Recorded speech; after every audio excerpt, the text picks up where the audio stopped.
सत श्री अकाल। तुसीं देख रहे हो द पंजाब टीवी ते मैं जज सिंह चाहल। अज दे पंजाबी प्राइम टाइम दे विच तुहाडा सारिआं दा बहुत बहुत स्वागत है।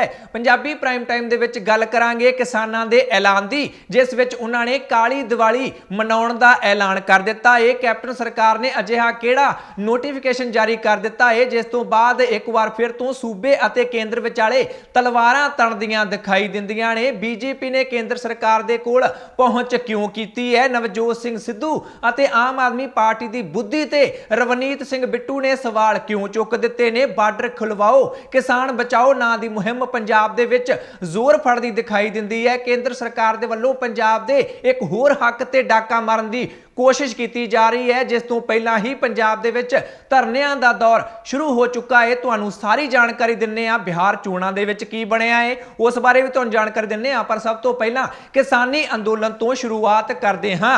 केंद्र सरकार दे वल्लों भावें कि खबरां आ रही ने कि 13 नवंबर नूं किसानां दे नाल मीटिंग करन दा सद्दा दे दिता गया है, पर अजे तक इसकी अधिकारित तौर पर पुष्टि नहीं की गई है, क्योंकि केंद्र सरकार दे वल्लों लिखती सद्दा पत्र किसान जथेबंदियां नूं जारी किया जाता हुंदा है, पर अजे तक वो सद्दा पत्र सामने नहीं आया। पर खबरां आ रही ने कि 13 नवंबर नूं राजनाथ सिंह अते खेतीबाड़ी मंत्री नरेंद्र सिंह तोमर दे वल्लों किसान जथेबंदियां दे नाल मीटिंग की जा सकती है, जिस तो बाद किते ना किते राह दिसदा दिखाई दिंदा है। पर इस नूं लैके आम आदमी पार्टी ने केंद्र सरकार नूं दो सलाहां दे दित्तियां ने। पहली सलाह आम आदमी पार्टी ने यह दित्ती है कि केंद्र सरकार नूं माल गड्डियां शुरू कर देणियां चाहीदियां ने, तां जो जदों मुलाकात होवे तां माहौल ठीक हो जावे, कंफर्टेबल माहौल दे विच सुचज्जे माहौल दे विच मीटिंग किसानां अते केंद्र सरकार विचाले हो सके।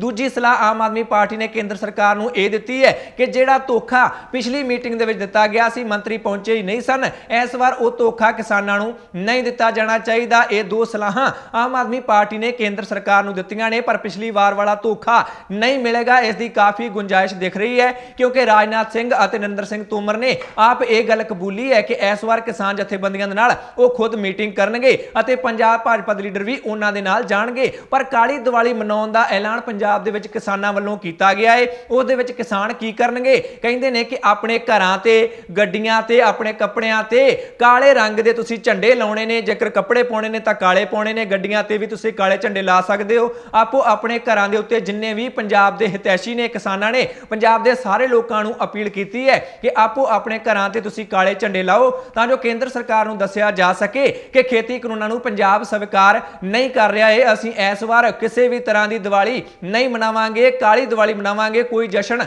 नहीं मनावांगे, ना तां असीं मिठाइयां खावांगे, ना ही पटाके चलावांगे। केंद्र सरकार दे खिलाफ गुस्से विच आउंदे पंजाब दे किसान दिखाई दिंदे ने, पर किसानां दे वल्लों काली दिवाली मनाउण दा ऐलान कर दिता गया है। इस ऐलान नूं लैके पंजाब दे दुकानदार अते व्यापारी काफ़ी नाखुश दिखाई दिंदे ने, वो तां दुखी ने।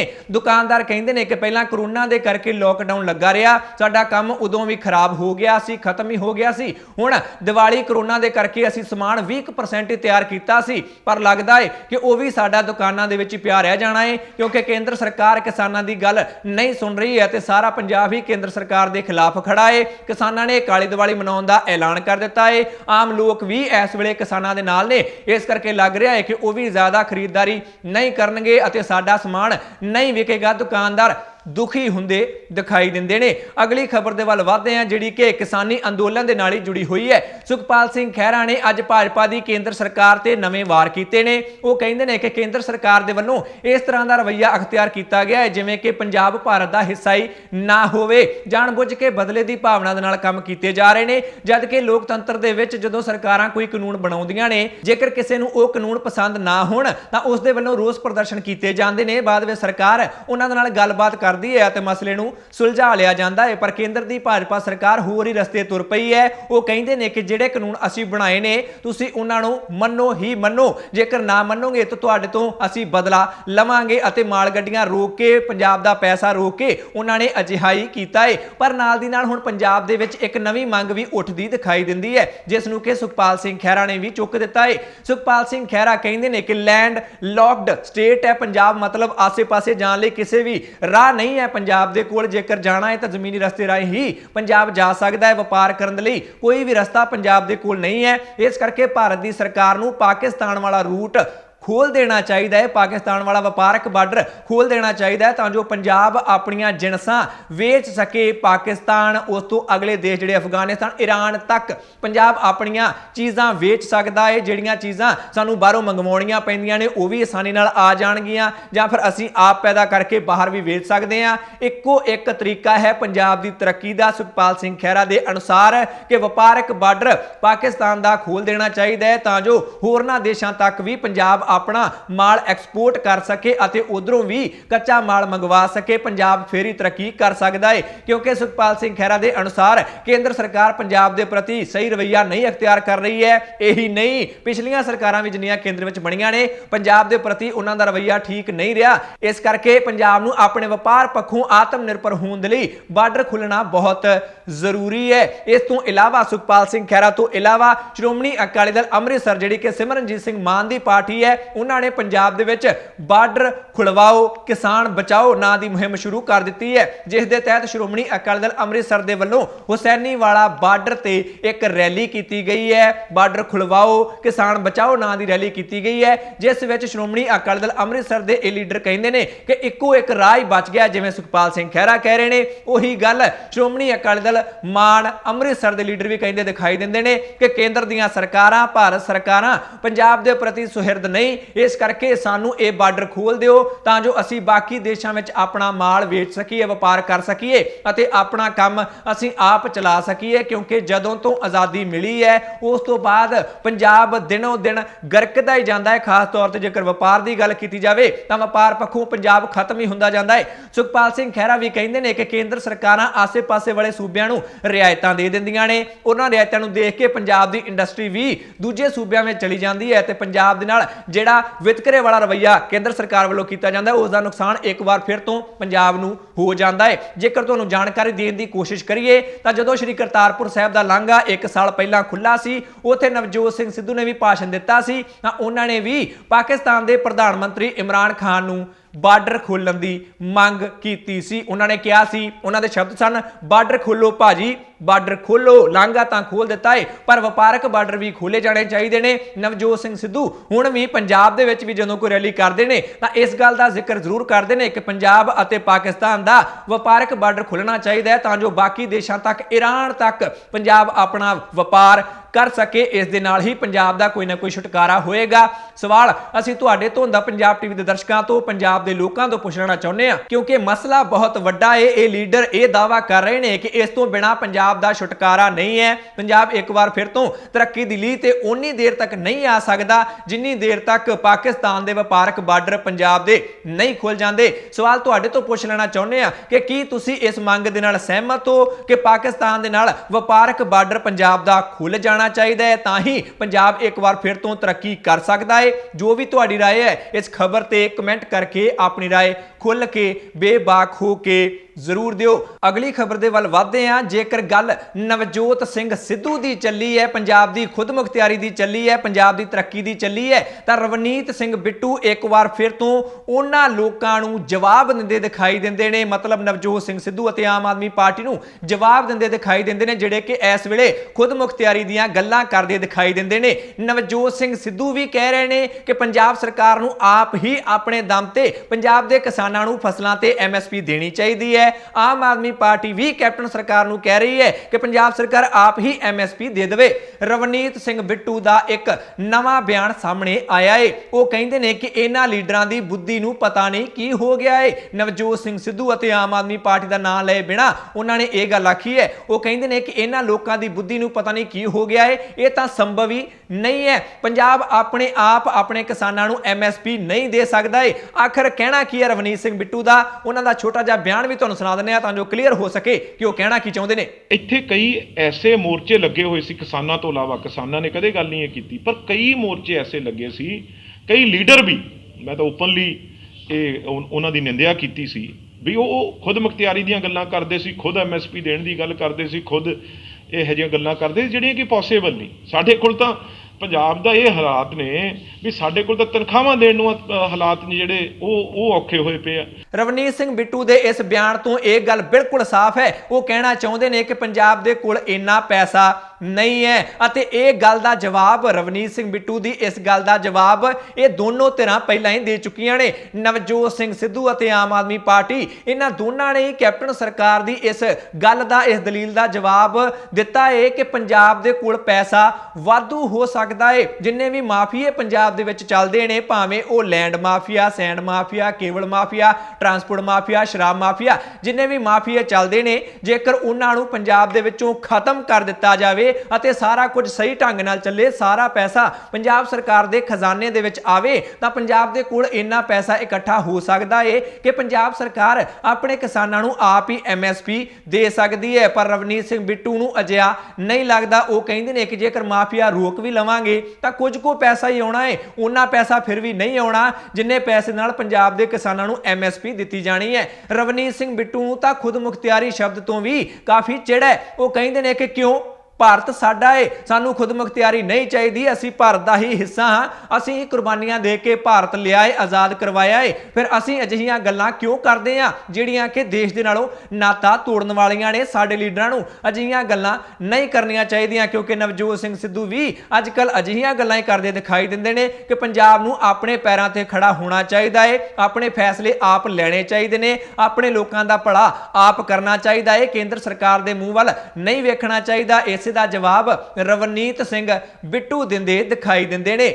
ਅਗਲੀ ਖਬਰ ਦੇ ਵੱਲ ਵਧਦੇ ਹਾਂ, ਜਿਹੜੀ ਕਿ ਭਾਜਪਾ ਦੇ ਨਾਲ ਜੁੜੀ ਹੋਈ ਹੈ। ਸੋਚਿਆ ਜਾ ਰਿਹਾ ਸੀ ਕਿ ਖੇਤੀ ਕਾਨੂੰਨਾਂ ਦੇ ਖਿਲਾਫ ਪੂਰੇ ਦੇਸ਼ ਦੇ ਵਿੱਚ ਕਿਸਾਨੀ ਅੰਦੋਲਨ ਚੱਲ ਰਿਹਾ ਹੈ, ਭਾਜਪਾ ਦੇ ਖਿਲਾਫ ਪੂਰੇ ਦੇਸ਼ ਦੇ ਵਿੱਚ ਲਹਿਰ ਬਣੀ ਹੋਈ ਹੈ ਅਤੇ ਜਿਨ੍ਹਾਂ ਸੂਬਿਆਂ ਦੇ ਵਿੱਚ ਚੋਣਾਂ ਆਈਆਂ ਨੇ ਉਹਨਾਂ ਦੇ ਵਿੱਚ ਭਾਜਪਾ ਨੂੰ ਮੂੰਹ ਦੀ ਖਾਣੀ ਪੈ ਸਕਦੀ ਹੈ। ਪਰ ਬਿਹਾਰ ਦੀਆਂ ਵਿਧਾਨ ਸਭਾ ਚੋਣਾਂ ਕੁਝ ਹੋਰ ਹੀ ਕਹਿੰਦੀਆਂ ਦਿਖਾਈ ਦਿੰਦੀਆਂ ਨੇ। ਉਹਨਾਂ ਚੋਣਾਂ ਦੇ ਵਿੱਚ ਜਿੰਨੇ ਕੁ ਨਤੀਜੇ ਹੁਣ ਤੱਕ ਸਾਹਮਣੇ ਆ ਚੁੱਕੇ ਨੇ, ਨਤੀਜੇ ਜਾਂ ਫਿਰ ਰੁਝਾਨ ਜਦੋਂ ਅਸੀਂ ਇਹ ਬੁਲੇਟਿਨ ਦੇ ਰਹੇ ਹਾਂ, ਉਦੋਂ ਤੱਕ NDA ਬਿਹਾਰ ਦੇ ਵਿੱਚ ਸਭ ਤੋਂ ਵੱਡੀ ਧਿਰ ਬਣਦਾ ਦਿਖਾਈ ਦਿੰਦਾ ਹੈ ਅਤੇ ਖਾਸ ਗੱਲ ਇਹ ਹੈ ਕਿ BJP ਬਿਹਾਰ ਦੇ ਵਿੱਚ ਸਭ ਤੋਂ ਵੱਡੀ ਪਾਰਟੀ ਬਣਦੀ ਦਿਖਾਈ ਦਿੰਦੀ ਹੈ। NDA ਜਿਹੜਾ ਕਿ ਗੱਠਜੋੜ ਹੈ, ਨੈਸ਼ਨਲ ਡੈਮੋਕ੍ਰੈਟਿਕ ਅਲਾਈਅੰਸ, ਉਸ ਦੇ ਵਿੱਚ JDU ਵੱਡਾ ਭਾਈਵਾਲ ਹੈ ਅਤੇ BJP ਛੋਟਾ ਭਾਈਵਾਲ ਹੈ, ਪਰ ਛੋਟਾ ਭਾਈਵਾਲ ਵੱਧ ਸੀਟਾਂ ਲੈਂਦਾ ਦਿਖਾਈ ਦਿੰਦਾ ਹੈ। ਇਸ ਵੇਲੇ ਤੱਕ 70 ਤੋਂ ਵੱਧ ਸੀਟਾਂ ਤੇ BJP ਅੱਗੇ ਚੱਲ ਰਹੀ ਹੈ ਅਤੇ ਜਿਹੜਾ ਵੱਡਾ ਭਾਈਵਾਲ ਹੈ JDU, ਉਹ ਸਿਰਫ 40 ਤੋਂ ਉੱਪਰ ਥੋੜੀਆਂ ਜਿਹੀਆਂ ਸੀਟਾਂ ਉਹਨਾਂ ਤੇ ਉੱਪਰ ਚੱਲ ਰਿਹਾ, ਮਤਲਬ 50 ਤੋਂ ਘੱਟ ਦੇ ਉੱਪਰ ਚੱਲ ਰਿਹਾ ਹੈ। ਇਸ ਤਰ੍ਹਾਂ JDU ਪਿੱਛੇ ਰਹਿ ਗਈ ਹੈ ਅਤੇ BJP ਅੱਗੇ ਲੰਘ ਗਈ ਹੈ ਅਤੇ ਬਿਹਾਰ ਦੀਆਂ ਵਿਧਾਨ ਸਭਾ ਚੋਣਾਂ ਦੇ ਵਿੱਚ ਸਭ ਤੋਂ ਵੱਧ ਸੀਟਾਂ ਤੇ ਅੱਗੇ ਰਹਿਣ ਵਾਲੀ BJP ਬਣ ਗਈ ਹੈ। RJD ਨੂੰ ਵੀ ਉਹਨਾਂ ਤੋਂ ਘੱਟ ਸੀਟਾਂ ਮਿਲਦੀਆਂ ਦਿਖਾਈ ਦਿੰਦੀਆਂ ਨੇ। ਕਾਂਗਰਸ ਦਾ ਤਾਂ ਬਹੁਤ ਬੁਰਾ ਹਾਲ ਹੈ, ਪਿਛਲੀ ਵਾਰ ਨਾਲੋਂ ਵੀ ਕਾਂਗਰਸ ਦੀਆਂ ਘੱਟ ਸੀਟਾਂ ਨੇ, 20 ਦੇ ਆਸ-ਪਾਸ ਕਾਂਗਰਸ ਪਾਰਟੀ ਰਹਿੰਦੀ ਦਿਖਾਈ ਦਿੰਦੀ ਹੈ। ਪਰ ਲੈਫਟ ਪਾਰਟੀਆਂ ਜਿਹੜੀਆਂ ਕਿ CPI ਕਮਿਊਨਿਸਟ ਪਾਰਟੀਆਂ ਨੇ, ਉਹਨਾਂ ਨੂੰ ਕਾਫੀ ਇੱਥੇ ਫਾਇਦਾ ਹੁੰਦਾ ਵੀ ਦਿਖਾਈ ਦਿੰਦਾ। ਪਿਛਲੀ ਵਾਰ ਉਹਨਾਂ ਦੀ ਕੋਈ ਵੀ ਸੀਟ ਨਹੀਂ ਸੀ, ਪਰ ਇਸ ਵਾਰ ਉਹ 17-18 ਸੀਟਾਂ ਤੇ ਅੱਗੇ ਚੱਲਦੇ ਦਿਖਾਈ ਦਿੰਦੇ ਨੇ। ਮਤਲਬ ਸਾਫ਼ ਹੈ ਕਿ ਝਟਕਾ ਲੱਗੇਗਾ BJP ਨੂੰ, ਅਜਿਹਾ ਸੋਚਿਆ ਜਾ ਰਿਹਾ ਸੀ, ਐਗਜ਼ਿਟ ਪੋਲ ਵੀ ਅਜਿਹਾ ਹੀ ਕਹਿ ਰਹੇ ਸਨ, ਪਰ BJP ਸਿੱਧੇ ਤੌਰ ਤੇ ਫਾਇਦੇ ਵਿੱਚ ਰਹਿੰਦੀ ਦਿਖਾਈ ਦਿੰਦੀ ਹੈ ਕਿਉਂਕਿ ਉਹਨਾਂ ਦੀਆਂ ਸੀਟਾਂ ਹੁਣ ਲਗਾਤਾਰ ਵਧਦੀਆਂ ਦਿਖਾਈ ਦਿੰਦੀਆਂ ਨੇ। ਉਹ ਤਾਂ JDU ਤੋਂ ਵੀ ਅੱਗੇ ਲੰਘ ਗਏ ਨੇ। ਇਸ ਦਾ ਮਤਲਬ ਹੈ ਕਿ ਬਿਹਾਰ ਦੇ ਵਿੱਚ ਭਾਜਪਾ ਨੂੰ ਨੁਕਸਾਨ ਹੋਣ ਦੀ ਬਜਾਏ ਸਗੋਂ ਫਾਇਦਾ ਹੁੰਦਾ ਦਿਖਾਈ ਦਿੰਦਾ ਹੈ। ਦੂਜੇ ਸੂਬਿਆਂ ਦੇ ਵਿੱਚ ਵੀ ਉਪ ਚੋਣਾਂ ਸਨ, ਜਿਵੇਂ ਕਿ ਮੱਧ ਪ੍ਰਦੇਸ਼ ਦੇ ਵਿੱਚ 28 ਸੀਟਾਂ ਤੇ ਉਪ ਚੋਣਾਂ ਸਨ, ਉਹਨਾਂ ਦੇ ਵਿੱਚੋਂ 20 ਤੇ BJP ਅੱਗੇ ਚੱਲਦੀ ਦਿਖਾਈ ਦਿੰਦੀ ਹੈ, 7 ਤੇ ਕਾਂਗਰਸ ਪਾਰਟੀ ਅਤੇ 1 ਤੇ ਹੋਰ ਕੋਈ ਪਾਰਟੀ ਅੱਗੇ ਚੱਲਦੀ ਦਿਖਾਈ ਦਿੰਦੀ ਹੈ। ਜੇਕਰ ਗੱਲ ਕਰੀਏ ਹਰਿਆਣਾ ਦੀ, ਬੜੌਦਾ ਦੀ MP ਦੀ ਉਪ ਚੋਣ ਦੀ, MP ਮਤਲਬ ਸੰਸਦ ਮੈਂਬਰ ਦੀ ਉਪ ਚੋਣ ਦੀ, ਤਾਂ ਉਸ ਦੇ ਵਿੱਚ BJP ਨੂੰ ਜ਼ਰੂਰ ਹਾਰ ਦਾ ਸਾਹਮਣਾ ਕਰਨਾ ਪਿਆ ਹੈ। ਕਾਂਗਰਸ ਪਾਰਟੀ ਦੇ ਉਮੀਦਵਾਰ ਬੜੌਦਾ ਤੋਂ ਜਿੱਤ ਦਰਜ ਕਰ ਚੁੱਕੇ ਨੇ ਅਤੇ ਬਹੁਤ ਸ਼ਾਨਦਾਰ ਉਹਨਾਂ ਨੇ ਜਿੱਤ ਦਰਜ ਕੀਤੀ ਹੈ। ਸ਼ੁਰੂ ਤੋਂ ਹੀ ਉਹ ਅੱਗੇ ਚੱਲ ਰਹੇ ਸਨ ਅਤੇ ਨਤੀਜਾ ਆਉਣ ਤੱਕ ਕਾਂਗਰਸ ਪਾਰਟੀ ਦੇ ਉਮੀਦਵਾਰ ਇੰਦੂ ਰਾਜ ਨਰਵਾਲ ਜਿੱਤ ਦਰਜ ਕਰਕੇ ਹੀ ਮੁੜੇ ਨੇ। ਜਦੋਂ ਤੋਂ ਸ਼ੁਰੂ ਹੋਇਆ ਉਦੋਂ ਤੋਂ ਹੀ ਉਹ ਜਿੱਤ ਵੱਲ ਨੂੰ ਵਾਧੇ ਦਿਖਾਈ ਦਿੰਦੇ ਸਨ। ਹਰਿਆਣਾ ਨੂੰ ਛੱਡ ਕੇ ਬਾਕੀ ਸਾਰੇ ਸੂਬਿਆਂ ਤੋਂ BJP ਦੇ ਲਈ ਚੰਗੀਆਂ ਖਬਰਾਂ ਹੀ ਆਈਆਂ ਨੇ, ਜਦ ਕਿ ਸੋਚਿਆ ਕੁਝ ਹੋਰ ਜਾ ਰਿਹਾ ਸੀ ਪਰ ਅਸਲੀਅਤ ਕੁਝ ਹੋਰ ਹੀ ਨਿਕਲੀ ਹੈ। ਅਗਲੀ ਖਬਰ ਦੇ ਵੱਲ ਵਧਦੇ ਹਾਂ, ਜਿਹੜੀ ਕਿ ਕੈਪਟਨ ਸਰਕਾਰ ਦੇ ਨਾਲ ਵੀ ਜੁੜੀ ਹੋਈ ਹੈ ਅਤੇ ਨਾਲ ਦੀ ਨਾਲ ਕੇਂਦਰ ਸਰਕਾਰ ਦੇ ਨਾਲ ਵੀ ਜੁੜੀ ਹੋਈ ਹੈ। ਕੈਪਟਨ ਸਰਕਾਰ ਨੇ ਅੱਜ ਪੰਜਾਬ ਦੇ ਵਿੱਚ ਇੱਕ ਅਜਿਹਾ ਨੋਟੀਫਿਕੇਸ਼ਨ ਜਾਰੀ ਕਰ ਦਿੱਤਾ ਹੈ ਜਿਸ ਨੂੰ ਲੈ ਕੇ ਸੰਘੀ ਢਾਂਚੇ ਤੇ ਸਵਾਲ ਉੱਠਣੇ ਸ਼ੁਰੂ ਹੋ ਗਏ ਨੇ। ਸੂਬਾ ਅਤੇ ਕੇਂਦਰ ਇੱਕ ਵਾਰ ਫਿਰ ਤੋਂ ਆਮੋ ਸਾਹਮਣੇ ਆਉਂਦਾ ਦਿਖਾਈ ਦਿੰਦਾ ਹੈ। ਦਰਅਸਲ ਕੇਂਦਰ ਦੀਆਂ ਏਜੰਸੀਆਂ ਜਿਹੜੀਆਂ ਜਾਂਚ ਏਜੰਸੀਆਂ ਹੁੰਦੀਆਂ ਨੇ, ਜਿਵੇਂ ਕਿ CBI, ED, ਉਹ ਸੂਬਿਆਂ ਵਿੱਚ ਆ ਕੇ ਜਦੋਂ ਜਾਂਚ ਕਰਦੀਆਂ ਨੇ ਤਾਂ ਸੂਬੇ ਦੇ ਵੱਲੋਂ ਉਹਨਾਂ ਨੂੰ ਆਟੋਮੈਟਿਕਲੀ ਆਪਣੇ ਆਪ ਹੀ ਹੀ ਇੱਕ ਆਮ ਸਹਿਮਤੀ ਦਿੱਤੀ ਗਈ ਹੈ ਕਿ ਉਹ ਆ ਕੇ ਸੂਬੇ ਦੇ ਵਿੱਚ ਆਪਣੀ ਜਾਂਚ ਕਰ ਸਕਦੀਆਂ ਨੇ। ਪਰ ਕੈਪਟਨ ਸਰਕਾਰ ਨੇ ਇੱਕ ਨੋਟੀਫਿਕੇਸ਼ਨ ਜਾਰੀ ਕਰਕੇ ਉਸ ਆਮ ਸਹਿਮਤੀ ਨੂੰ ਖਤਮ ਕਰ ਦਿੱਤਾ ਹੈ। ਇਸ ਦਾ ਮਤਲਬ ਹੈ ਕਿ ਹੁਣ ਜਦੋਂ ਵੀ ਕੋਈ ਕੇਂਦਰ ਸਰਕਾਰ ਦੀ ਏਜੰਸੀ ਸੂਬੇ ਵਿੱਚ ਆ ਕੇ ਜਾਂਚ ਕਰਨਾ ਚਾਹੇਗੀ ਤਾਂ ਉਹਨਾਂ ਨੂੰ ਇੱਕ ਵਾਰ ਫਿਰ ਤੋਂ ਹਰ ਵਾਰ ਪੰਜਾਬ ਸਰਕਾਰ ਦੀ ਮਨਜ਼ੂਰੀ ਲੈਣੀ ਪਏਗੀ। ਜਿੰਨੀ ਦੇਰ ਤੱਕ ਸੂਬੇ ਦੀ ਸਰਕਾਰ ਸਹਿਮਤ ਨਹੀਂ ਹੁੰਦੀ ਹੈ ਉਨੀ ਦੇਰ ਤੱਕ ਕੇਂਦਰ ਦੀ ਕੋਈ ਵੀ ਜਾਂਚ ਏਜੰਸੀ ਪੰਜਾਬ ਦੇ ਵਿੱਚ ਜਾਂਚ ਨਹੀਂ ਕਰ ਸਕਦੀ ਹੈ, ਜਦਕਿ ਪਹਿਲਾਂ ਆਟੋਮੈਟਿਕਲੀ ਆਮ ਸਹਿਮਤੀ ਸੂਬਿਆਂ ਦੇ ਵੱਲੋਂ ਦਿੱਤੀ ਗਈ ਸੀ। ਪੰਜਾਬ ਪਹਿਲਾ ਸੂਬਾ ਨਹੀਂ ਹੈ ਜਿਸ ਨੇ ਅਜਿਹਾ ਕੀਤਾ ਹੈ। ਪਹਿਲਾਂ ਵੀ ਦੇਸ਼ ਦੇ ਕਈ ਸੂਬੇ ਅਜਿਹਾ ਕਰ ਚੁੱਕੇ ਨੇ, ਜਿਨ੍ਹਾਂ ਦੇ ਵਿੱਚ ਪੱਛਮੀ ਬੰਗਾਲ ਦਾ ਨਾਂ ਲਿਆ ਜਾ ਸਕਦਾ ਹੈ। ਮਹਾਰਾਸ਼ਟਰ ਨੇ ਤਾਜ਼ਾ ਨੋਟੀਫਿਕੇਸ਼ਨ ਜਾਰੀ ਕੀਤਾ ਹੈ ਅਤੇ ਹੁਣ ਪੰਜਾਬ ਨੇ ਵੀ ਅਜਿਹਾ ਨੋਟੀਫਿਕੇਸ਼ਨ ਜਾਰੀ ਕਰ ਦਿੱਤਾ ਹੈ। ਅਜਿਹਾ ਕੀਤਾ ਕਿਉਂ ਗਿਆ ਹੈ? ਕਿਉਂਕਿ ਸੂਬਿਆਂ ਨੂੰ ਲੱਗਦਾ ਹੈ ਕਿ ਕੇਂਦਰ ਸਰਕਾਰ ਦੇ ਕੋਲ ਜਿਹੜੀਆਂ ਕੇਂਦਰੀ ਜਾਂਚ ਏਜੰਸੀਆਂ ਨੇ ਉਹਨਾਂ ਦੇ ਰਾਹੀਂ ਦਬਾਅ ਬਣਾ ਕੇ ਸੂਬਿਆਂ ਦੇ ਕੋਲੋਂ ਕੇਂਦਰ ਸਰਕਾਰ ਆਪਣੇ ਫੈਸਲੇ ਲਾਗੂ ਕਰਵਾਉਂਦੀ ਹੈ। ਜਦੋਂ ਵੀ ਕਿਸੇ ਫੈਸਲੇ ਦਾ ਵਿਰੋਧ ਕੇਂਦਰ ਸਰਕਾਰ ਦੇ ਕਿਸੇ ਫੈਸਲੇ ਦਾ ਵਿਰੋਧ ਸੂਬਿਆਂ ਦੇ ਵੱਲੋਂ ਕੀਤਾ ਜਾਂਦਾ ਹੈ ਤਾਂ ਜਾਂਚ ਏਜੰਸੀਆਂ ਦੇ ਰਾਹੀਂ ਉਹਨਾਂ ਦੀ ਬਾਹ ਮਰੋੜਨ ਦੀ ਕੋਸ਼ਿਸ਼ ਕੀਤੀ ਜਾਂਦੀ ਹੈ। ਇਸੇ ਕਰਕੇ ਹੀ ਸੂਬੇ ਹੁਣ ਅਜਿਹੇ ਨੋਟੀਫਿਕੇਸ਼ਨ ਜਾਰੀ ਕਰਨ ਲੱਗ ਪਏ ਨੇ। ਪਰ ਪੰਜਾਬ ਦੇ ਵਿੱਚ ਇਸ ਨੂੰ ਐਸਸੀ ਵਜੀਫਾ ਘੁਟਾਲੇ ਨਾਲ ਵੀ ਜੋੜ ਕੇ ਦੇਖਿਆ ਜਾ ਰਿਹਾ ਹੈ। ਖਬਰਾਂ ਆਈਆਂ ਕਿ ਪੰਜਾਬ ਭਾਜਪਾ ਦੇ ਲੀਡਰ ਕੇਂਦਰ ਸਰਕਾਰ ਨੂੰ ਜਾ ਕੇ ਮਿਲੇ ਅਤੇ ਉਹਨਾਂ ਨੇ ਅਪੀਲ ਕੀਤੀ ਕਿ ਪੰਜਾਬ ਦੇ ਵਿੱਚ ਕੈਬਨਿਟ ਮੰਤਰੀ ਸਾਧੂ ਸਿੰਘ ਧਰਮਸੋਤ ਦੇ ਵੱਲੋਂ ਕਥਿਤ ਤੌਰ ਤੇ ਜੋ ਐਸਸੀ ਵਜੀਫਾ ਘੁਟਾਲਾ ਕੀਤਾ ਗਿਆ ਹੈ ਉਸ ਦੀ ਜਾਂਚ ਸੀਬੀਆਈ ਦੇ ਵੱਲੋਂ ਕੀਤੀ ਜਾਣੀ ਚਾਹੀਦੀ ਹੈ। ਜਿਸ ਤੋਂ ਬਾਅਦ ਕੈਪਟਨ ਸਰਕਾਰ ਨੇ ਇਹ ਨੋਟੀਫਿਕੇਸ਼ਨ ਜਾਰੀ ਕਰ ਦਿੱਤਾ ਹੈ ਅਤੇ ਇਸ ਜੋ ਘਟਨਾ ਹੈ ਸਾਰਾ ਘਟਨਾਕ੍ਰਮ ਹੈ ਐਸਸੀ ਵਜੀਫਾ ਘੁਟਾਲੇ ਵਾਲਾ ਉਸ ਨੂੰ ਇਸ ਨੋਟੀਫਿਕੇਸ਼ਨ ਦੇ ਨਾਲ ਜੋੜ ਕੇ ਵੇਖਿਆ ਜਾ ਰਿਹਾ ਹੈ ਕਿ ਕੈਪਟਨ ਅਮਰਿੰਦਰ ਸਿੰਘ ਨੂੰ ਲੱਗਦਾ ਹੈ ਕਿ ਜੇਕਰ ਕੇਂਦਰੀ ਏਜੰਸੀ ਜਾਂਚ ਕਰਨ ਦੇ ਲਈ ਆ ਗਈ ਉਹਨਾਂ ਦੀ ਪੋਲ ਖੁੱਲ ਜਾਏਗੀ। ਇਸੇ ਕਰਕੇ ਉਹਨਾਂ ਨੇ ਇਹ ਨੋਟੀਫਿਕੇਸ਼ਨ ਜਾਰੀ ਕੀਤਾ ਹੈ। ਅਜਿਹੇ ਸਵਾਲ ਕੈਪਟਨ ਸਰਕਾਰ ਤੇ ਉੱਠਣ ਲੱਗ ਪਏ ਨੇ। ਆਮ ਆਦਮੀ ਪਾਰਟੀ ਇੱਥੇ ਡਾਵਾਂਡੋਲ ਦਿਖਾਈ ਦਿੰਦੀ ਹੈ। ਇੱਕ ਪਾਸੇ ਭਗਵੰਤ ਮਾਨ ਕਹਿੰਦੇ ਨੇ ਕਿ ਸੂਬੇ ਆਪਣਾ ਫੈਸਲਾ ਲੈਣ ਦਾ ਅਧਿਕਾਰ ਰੱਖਦੇ ਨੇ ਅਤੇ ਦੂਜੇ ਪਾਸੇ ਆਮ ਆਦਮੀ ਪਾਰਟੀ ਪੰਜਾਬ ਦੇ ਪ੍ਰਧਾਨ ਭਗਵੰਤ ਮਾਨ ਇਹ ਵੀ ਕਹਿੰਦੇ ਨੇ ਕਿ ਇਸ ਨੋਟੀਫਿਕੇਸ਼ਨ ਦਾ ਗਲਤ ਫਾਇਦਾ ਵੀ ਨਹੀਂ ਉਠਾਇਆ ਜਾਣਾ ਚਾਹੀਦਾ, ਕਿਉਂਕਿ ਉਹਨਾਂ ਨੂੰ ਵੀ ਲੱਗਦਾ ਹੈ ਕਿ ਜੇਕਰ ਸੂਬਾ ਸਰਕਾਰ ਪੂਰੀ ਤਰ੍ਹਾਂ ਕਰਪਟ ਹੋ ਜਾਵੇ, ਭ੍ਰਿਸ਼ਟੀ ਹੋ ਜਾਵੇ, ਕੋਈ ਚੱਜ ਦਾ ਕੰਮ ਨਾ ਕਰੇ ਤਾਂ ਫਿਰ ਕੇਂਦਰੀ ਜਾਂਚ ਏਜੰਸੀਆਂ ਹੀ ਹੁੰਦੀਆਂ ਨੇ ਜਿਹੜਾ ਕਿ ਸਾਰਾ ਭਾਂਡਾ ਫੋੜ ਕਰਦੀਆਂ ਨੇ। ਪਰ ਆਮ ਆਦਮੀ ਪਾਰਟੀ ਇਸ ਤੇ ਦੋਵੇਂ ਪੱਖ ਲੈਂਦੀ ਦਿਖਾਈ ਦਿੰਦੀ ਹੈ। ਇੱਕ ਕਹਿੰਦੀ ਹੈ ਕਿ ਸੂਬਾ ਆਪਣੇ ਫੈਸਲੇ ਲੈ ਸਕਦਾ ਹੈ, ਠੀਕ ਹੈ, ਦੂਜੇ ਪਾਸੇ ਕਹਿੰਦੇ ਨੇ ਕਿ ਅਜਿਹੇ ਨੋਟੀਫਿਕੇਸ਼ਨ ਫਿਰ ਪੋਲ ਨਹੀਂ ਖੁੱਲਣ ਦੇਣਗੇ। ਇਸ ਤਰ੍ਹਾਂ ਆਮ ਆਦਮੀ ਪਾਰਟੀ ਦਾ ਕੋਈ ਸਪਸ਼ਟ ਸਟੈਂਡ ਇਸ ਨੋਟੀਫਿਕੇਸ਼ਨ ਤੇ ਸਾਹਮਣੇ ਆਉਂਦਾ ਦਿਖਾਈ ਨਹੀਂ ਦਿੰਦਾ ਹੈ। ਅਗਲੀ ਖਬਰ ਦੇ ਵੱਲ ਵਧਦੇ ਹਾਂ। ਜੇਕਰ ਗੱਲ ਸੂਬਾ ਅਤੇ ਕੇਂਦਰ ਦੀ ਚੱਲੀ ਹੈ, ਸੂਬਾ ਸਰਕਾਰਾਂ ਅਤੇ ਕੇਂਦਰ ਸਰਕਾਰਾਂ ਦੀ ਚੱਲੀ ਹੈ ਤਾਂ ਅਗਲੀ ਖਬਰ ਵੀ ਹੱਕਾਂ ਤੇ ਡਾਕੇ ਨਾਲ ਹੀ ਜੁੜੀ ਹੋਈ ਹੈ। ਪੰਜਾਬ ਯੂਨੀਵਰਸਿਟੀ ਚੰਡੀਗੜ੍ਹ ਨੂੰ ਲੈ ਕੇ ਖਬਰਾਂ ਚੱਲ ਰਹੀਆਂ ਨੇ ਕਿ ਕੇਂਦਰ ਸਰਕਾਰ ਦੇ ਵੱਲੋਂ ਉਸ ਦਾ ਸੈਨੇਟ ਭੰਗ ਕਰਕੇ ਇੱਕ ਕੇਂਦਰੀ ਬੋਰਡ ਬਣਾਇਆ ਜਾਏਗਾ ਜਿਸ ਦੀ ਸਾਰੀ ਚੋਣ ਆਪਣੇ ਵੱਲੋਂ ਕੇਂਦਰ ਸਰਕਾਰ ਵੱਲੋਂ ਕੀਤੀ ਜਾਏਗੀ। ਉਸ ਦੀ ਚੋਣ ਹੀ ਨਹੀਂ ਹੋਏਗੀ, ਸਿੱਧੇ ਤੌਰ ਤੇ ਕੇਂਦਰ ਸਰਕਾਰ ਉਸ ਦੇ ਮੈਂਬਰ ਅਪਾਇੰਟ ਕਰ ਦਿਆ ਕਰੇਗੀ ਆਪ ਹੀ ਅਤੇ ਉਹੀ ਕੇਂਦਰੀ ਬੋਰਡ ਫਿਰ ਸਾਰੇ ਫੈਸਲੇ ਲਿਆ ਕਰੇਗਾ ਅਤੇ ਪੰਜਾਬ ਦਾ ਉਸ ਦੇ ਵਿੱਚ ਕੋਈ ਵੀ ਅਧਿਕਾਰ ਨਹੀਂ ਰਹਿ ਜਾਏਗਾ। ਇਸ ਨੂੰ ਲੈ ਕੇ ਹੁਣ ਪੰਜਾਬ ਦੇ ਵਿੱਚ ਖਾਸ ਤੌਰ ਤੇ ਪੰਜਾਬ ਯੂਨੀਵਰਸਿਟੀ ਚੰਡੀਗੜ੍ਹ ਦੇ ਵਿੱਚ ਧਰਨਿਆਂ ਦਾ ਦੌਰ ਸ਼ੁਰੂ ਹੋ ਚੁੱਕਾ ਹੈ। ਦੋ ਕਾਂਗਰਸੀ ਵਿਧਾਇਕਾਂ ਦੇ ਵੱਲੋਂ ਕੁਲਜੀਤ ਸਿੰਘ ਨਾਗਰਾ ਅਤੇ ਦਲਬੀਰ ਸਿੰਘ ਗੋਲਡੀ ਦੇ ਵੱਲੋਂ ਪੰਜਾਬ ਯੂਨੀਵਰਸਿਟੀ ਦੇ ਵਿੱਚ ਇਸ ਦੇ ਖਿਲਾਫ ਇੱਕ ਧਰਨਾ ਦਿੱਤਾ ਗਿਆ ਹੈ। ਉਹ ਕਹਿੰਦੇ ਨੇ ਕਿ ਛੇਤੀ ਤੋਂ ਛੇਤੀ ਸੈਨੇਟ ਦੀਆਂ ਚੋਣਾਂ ਕਰਵਾਈਆਂ ਜਾਣੀਆਂ ਚਾਹੀਦੀਆਂ ਨੇ। ਵਿਦਿਆਰਥੀ ਆਗੂ ਵੀ ਇੱਥੇ ਪਹੁੰਚੇ। ਉਹਨਾਂ ਨੇ ਕਿਹਾ ਕਿ ਯੂਨੀਵਰਸਿਟੀ ਦੇ ਜਿਹੜੇ ਵੀਸੀ ਨੇ ਉਹ ਜਾਣ ਬੁੱਝ ਕੇ ਉਹ ਕੇਂਦਰ ਸਰਕਾਰ ਦੇ ਹੱਥ ਟੋਕਾ ਬਣੇ ਹੋਏ ਨੇ ਅਤੇ ਜਾਣ ਬੁੱਝ ਕੇ ਸੈਨੇਟ ਦੀਆਂ ਚੋਣਾਂ ਨਹੀਂ ਕਰਵਾ ਰਹੇ। ਵੱਖ-ਵੱਖ ਬਹਾਨੇ ਲਾਉਂਦੇ ਫਿਰਦੇ ਨੇ। ਕਦੇ ਕਹਿ ਦਿੰਦੇ ਨੇ ਕਿ ਕਰੋਨਾ ਦੇ ਕਰਕੇ ਚੋਣਾਂ ਨਹੀਂ ਕਰਵਾਈਆਂ ਜਾ ਰਹੀਆਂ, ਬਾਅਦ ਵਿੱਚ ਪ੍ਰਸ਼ਾਸਨ ਕੋਲੋਂ ਜਾ ਕੇ ਪੁੱਛਿਆ, ਪ੍ਰਸ਼ਾਸਨ ਕਹਿੰਦਾ ਹੈ ਕਿ ਵੀਸੀ ਸਾਹਿਬ ਆਪ ਹੀ ਨਹੀਂ ਸਾਨੂੰ ਲਿਖ ਰਹੇ, ਜੇਕਰ ਸਾਨੂੰ ਲਿਖ ਦੇਣ ਅਸੀਂ ਚੋਣਾਂ ਕਰਵਾ ਸਕਦੇ ਹਾਂ, ਅਸੀਂ ਤਿਆਰ ਹਾਂ। ਬਾਅਦ ਵਿੱਚ ਹੁਣ ਕਿਹਾ ਜਾ ਰਿਹਾ ਹੈ ਕਿ ਇੰਨਾ ਪੈਸਾ ਨਹੀਂ ਹੈ ਕਿ ਚੋਣਾਂ ਕਰਵਾਈਆਂ ਜਾ ਸਕਣ। ਇਹ ਲੋਕ ਇਸ ਵੇਲੇ ਵਿਦਿਆਰਥੀ ਜਿਹੜੇ ਨੇ ਉਹ ਸਵਾਲ ਚੁੱਕਦੇ ਦਿਖਾਈ ਦਿੰਦੇ ਨੇ, ਜਿਹੜੇ ਕਿ ਜਥੇਬੰਦੀਆਂ ਦੇ ਨੁਮਾਇੰਦੇ ਨੇ ਉਹ ਸਵਾਲ ਇਹ ਚੁੱਕ ਰਹੇ ਨੇ ਕਿ ਜੇਕਰ ਬਿਹਾਰ ਦੇ ਵਿੱਚ ਚੋਣਾਂ ਕਰਵਾਈਆਂ ਜਾ ਸਕਦੀਆਂ ਨੇ, ਇੰਨੀਆਂ ਵੱਡੀਆਂ ਰੈਲੀਆਂ ਭਾਜਪਾ ਦੇ ਵੱਲੋਂ ਕੀਤੀਆਂ ਜਾ ਰਹੀਆਂ ਨੇ, ਤਾਂ ਪੰਜਾਬ ਯੂਨੀਵਰਸਿਟੀ ਦੇ ਵਿੱਚ ਚੋਣਾਂ ਕਿਉਂ ਨਹੀਂ ਕਰਵਾਈਆਂ ਜਾ ਸਕਦੀਆਂ? ਕਾਂਗਰਸੀ ਵਿਧਾਇਕ ਵੀ ਇਸ ਦੇ ਪਿੱਛੇ ਸਿੱਧੇ ਤੌਰ ਤੇ ਆਰਐਸਐਸ ਦਾ ਹੱਥ ਦੱਸਦੇ ਦਿਖਾਈ ਦਿੰਦੇ ਨੇ। ਉਹ ਕਹਿੰਦੇ ਨੇ ਕਿ ਪੰਜਾਬ ਦੇ ਕੋਲੋਂ ਪੰਜਾਬ ਯੂਨੀਵਰਸਿਟੀ ਨੂੰ ਖੋਹਣ ਦੀ ਕੋਸ਼ਿਸ਼ ਕੀਤੀ ਜਾ ਰਹੀ ਹੈ